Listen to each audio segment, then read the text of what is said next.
Paint the Night is back at Disneyland California for the first time since 2017, when the parade debuted for the park's 60th anniversary celebrations. We think this is probably Disney's best parade ever and one of its best pieces of theme park entertainment, so we are really stoked it's back at the park. In this video, we take a look at how you can best see the show, where to stand, and how to fit the show into your Disney day, before we take a full run through of the entire parade. We absolutely love this parade, so we are really happy to share how you can get the best viewing experience for your visit to the park.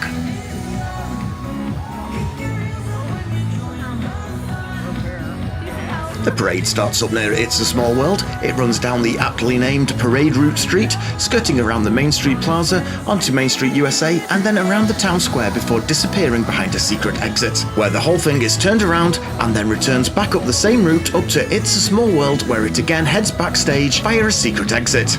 This gives you 2 chances to see the parade each night. The first parade is at 8:50 PM, lasting through until around 9:30, depending how fast the floats move down Main Street. The return leg is at 10:50 PM and concludes around 11:30 PM.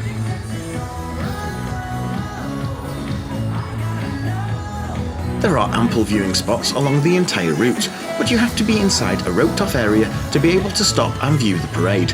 This is to keep the walkways and thoroughfares moving, and the cast members do an amazing job of keeping it all moving. The roped-off sections start to fill around 1.5 hours before the parade is scheduled to start, and getting a front row spot can mean staking out your place a long time before the parade starts. The timing also creates a scheduling conundrum, as the end of the first parade leaves very little time to get to the fireworks, where all the good spots will have been taken over an hour ago, as the prime fireworks spots get staked out even sooner than the parade. There is also no perfect spot to see the fireworks and the parade.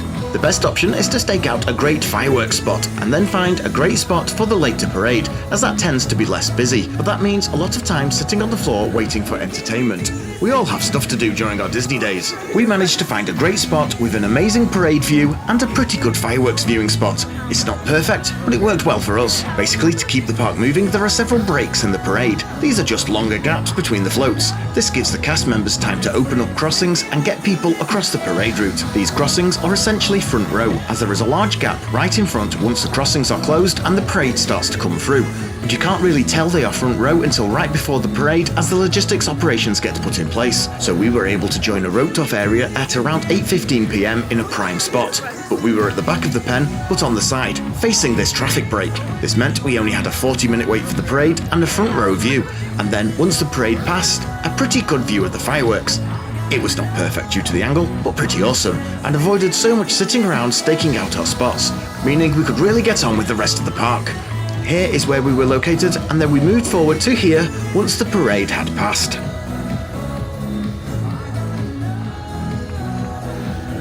You can secure a viewing area by purchasing a dining package at the Plaza Inn, but we don't find these work very well. After dining at the Plaza Inn on the Paint the Night package, priced at $55 per adult and $28 for children, you get a voucher to access the reserved viewing area.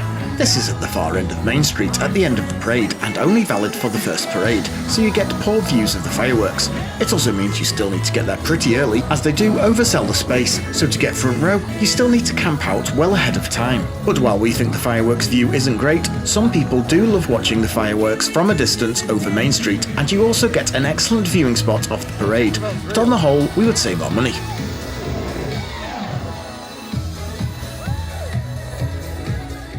With that out of the way, let's just get on with the parade. We don't think you need any commentary, so just enjoy.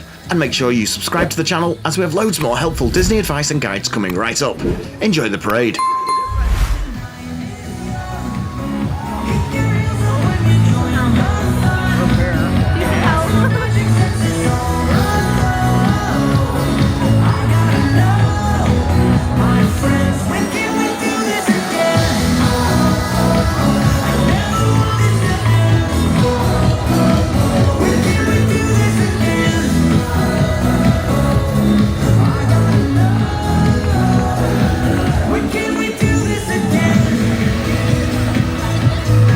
Tinkerbell's real.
Sırada